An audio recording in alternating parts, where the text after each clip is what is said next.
फुंकले बदलाचे रणशिंग।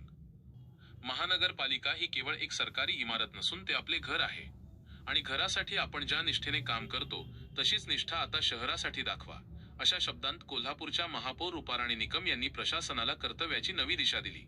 छत्रपती ताराराणी सभागृहात झालेल्या आढावा बैठकीत महापौरांनी केवळ सूचना दिल्या नाहीत तर कोल्हापूरच्या सर्वांगीण विकासाचा एक रोडमॅपच सादर केला। प्रशासकीय शिस्त आणि संवादाचा नवा पायंडा, महापौरांच्या कार्यशैलीत आता फील्ड वर्कला सर्वाधिक महत्त्व असेल।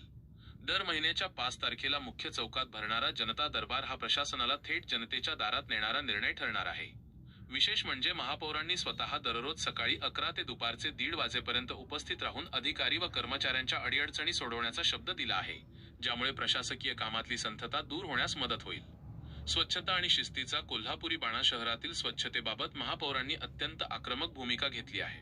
रस्त्यावर थुंकणाऱ्या आणि कचरा टाकणाऱ्यांवर आता दयामाया दाखवली जाणार नाही, असा सज्जड इशारा त्यांनी दिला।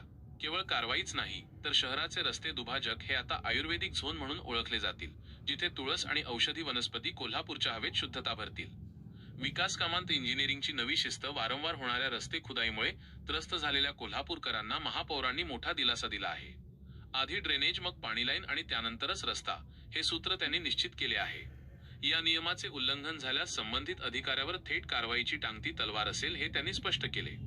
संस्कृती आणि आधुनिकतेचा संगम, एकीकडे बुकेऐवजी पुस्तक देऊन ज्ञानाचा वारसा जपण्याचा मानस, तर दुसरीकडे महिलांसाठी अत्याधुनिक फिरते शौचालय आणि भटक्या कुत्र्यांसाठी डॉग शेल्टर यांसारखे आधुनिक प्रश्न सोडवण्याची जिद्द महापौरांनी दाखवली आहे।